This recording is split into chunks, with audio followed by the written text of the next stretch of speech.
Novi loloto megato benami. Mais do benami. Le miape tople miape de la Yesu Christo un commun. Yesu Christo un commun. Après to miato. Kenye mau van vala. Kili va miagbo. Abe viene. Ye oyo ebe. Yesu Christo. Mau fe ametakpopo. Mais bien ami à tout moteur ici à de Egbehan. Que nous ni égal Egbepadem. Begpade de keye a fait ton maou. So de miamebe miade. Efe Begpane miano viu. Ne amesiame na pohoho. De ne na dogole. Voli nyenye sime. La ben evade nous voilà. Ben a monsieur que la ho yeji cela. Nouveau maga noe mebe. On va tozi voli nyenye. A doit accéder à me petom o. Et yata va wo jojo nye pe dosi anamido. Que egbela. No vi mi apetanya popo bena. Apeto maou. Si nye gbogbo, si de kokwe la, ye du voli gbogbo o katanji nami. Après to maou, si nye gbogbo, si de kokwe la, ye du voli gbogbo o katanji nami. Hallelujah. Nyo katami nyabe eke après to alo maou diva miagbo, abe viene, yo yabe Yesu, alo Emmanuel. C'est que Robert Maoul les Clémila. Elle va au droga si il y a des voix dans quelqu'un, les amegbeto katame. Elle la bena ello, amegbeto katan, si yento wode fe non menu. Et y a taillé au vamiagbo, boy au nyafi, vobena yatemu, ade, nous c'est que les miame. Nye nouveau que nye to mado eseje mawo nous te fe mawo fe gbogbo ma katala voye mele nouveau mele e ya ina be ediva va cho ye fe agbe que nye makumaku ato de anyi de miata e le gbedodo mata yi yo vadoba ya khona nyekliu noville bena evo nouveau mega nomo kou ela bena nyeba nouveau ga poto no amaula avaji evo nyenye ke ya na be wa yobe amevodi eye amevodi ola o ma po mawo o ma khona ne kecho ma gbo ela be mawu to nyabe ne voli le mo alo vole mo la yeklo la yo matem chakao e ya ta ye to ke ye jojo ye fe ma la e diva mi agbo kan va o to si anami no vi lo to afeto ma u sinye jojo ye fe ma la e va womi am jojo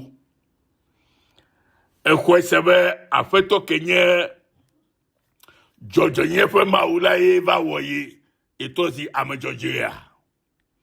Nye be ekwe sele ne mala ye nye be ekpo dede. Eye wa ame jojo esusula a deblibo. Eye nouveau maga pong sele jio akok bedeo. Eye afike nouveau me pong sele jio le pok bedo la. Voni nye le ke ha alo ame voni de kama tok pong sele jio kok bedeo. Novilo loto milenya comme ça. Bible gonami le pour salmo blato vo adreme.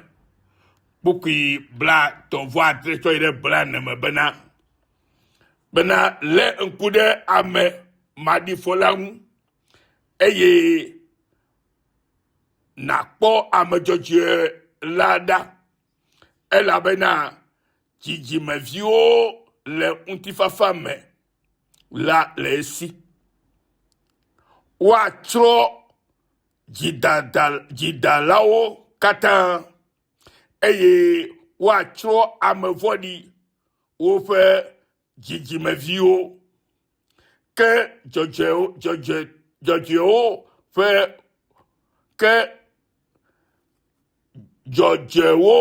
ƒe xɔname la tso Yehowa gbɔ eya nye sitsoƒe na wo le ehiã me. Yehowa ɖea wo dzi eye wòɖea wo. Eɖea wo le tsoa ame vɔ̃ɖiwo si me eye wòxɔna na wo elabena wosi nɛ tsona. Hallelujah. Nɔvi lɔlɔtɔwo ɖe esi Mawu tsoa. Ne esi aƒetɔ si ke nye ɖeɖekpɔla ɖe la yegbɔme le ɖe la ke ɖe ame tso ame vɔ̃ɖi kple ŋutasẽlawo ƒe fego me la ke nanya bena ne enye tɔ la ke nanya bena megagblɔe ke be nanya bena axɔ na wo elabe esi tso. Nɔvinye, Mawu va be míazu ame dzɔdzɔewo la. Vɔli nye be gbe sia gbe gakpɔ aɖokɔ be enuvɔ le eme la, ke nanya be ame vɔ̃ɖi ye trɔ zue ma. Se nyuie. Elabe Yesu va wɔ edɔ sia va ɖe nuvɔ na vɔ. Be mi enuvɔ megana be mi trɔ zi ame vɔ̃ɖi o. Elabe enuvɔ nɔna ame me.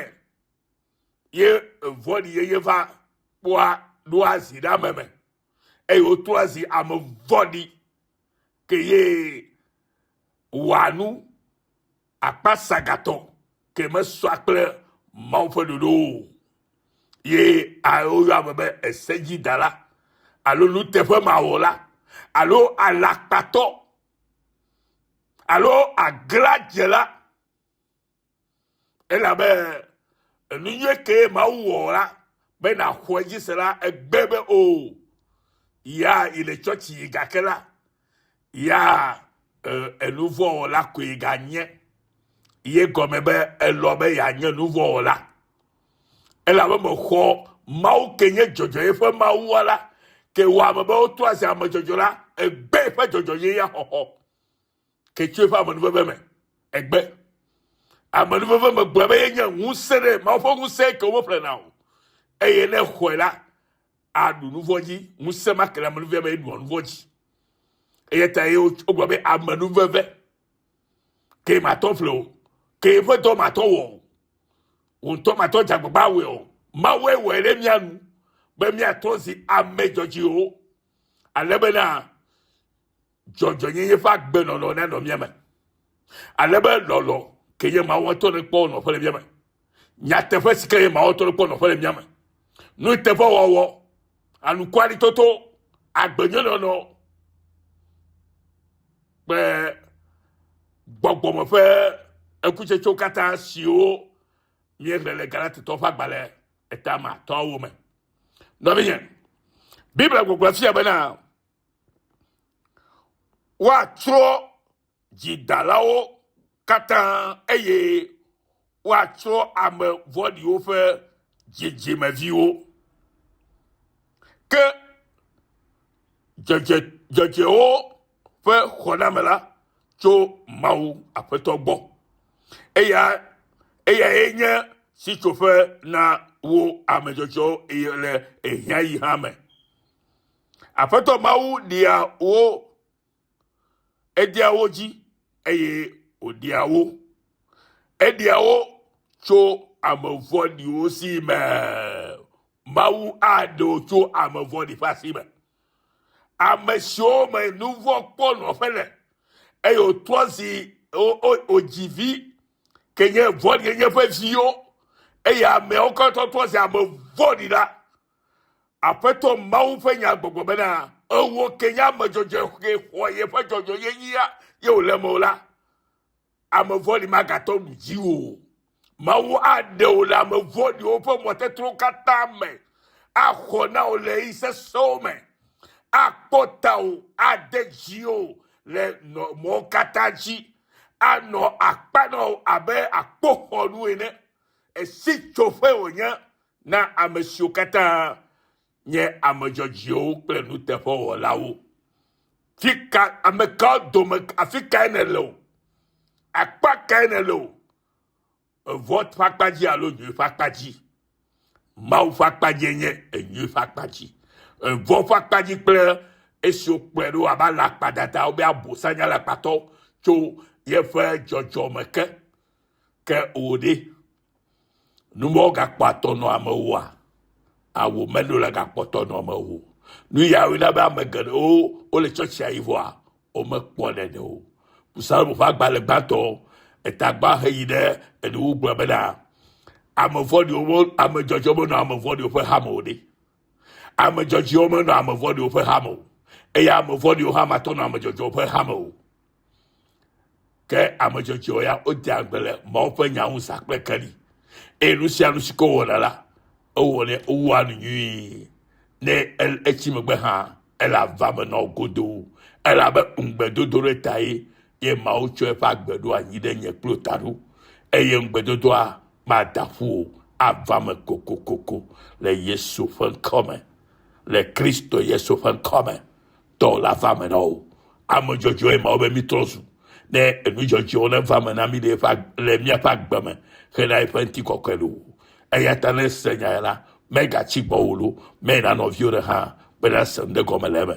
bena ame siwo katã woyɔ xɔ ŋkɔ be Kristo tɔ la woawo nye ame dzɔdzɔewo ke womeganɔ agbe vlu o ke womegaɖua Bible o ke womegaɖua wɔ vivitimenu o ke womeganɔa enudadra o ke wonɔ agbe ke nye Mawu fofo ƒe agbe ke elabe Mawu ƒe agbe le mia me azɔ be ŋɖeke magate ŋu aɖu mia dzi o Mawu ƒe agbe la ŋɖeke meɖua dzi o Mawu ke nye gbɔgbɔ triakɔ la ŋɖeke metɔ nɔ ate ɖe nu o ne nye Kristo tɔ ƒomevi sia tutu la nɔvinye ke nɔ kpɔmɔ na Mawu elabe ayɔ godoo awɔ nukunu le agbe me godoo eye eƒe nuwɔnawo katã la wo katã wonye nukunu sɔŋ ko eye nu si ke amewo meɖo ŋu be woakpɔ le agbe me ke nye nu nyuiwo la woakpɔe kakakakaka yewo la gblɔ be Mawu elolo elabe elolo akɔnya teƒe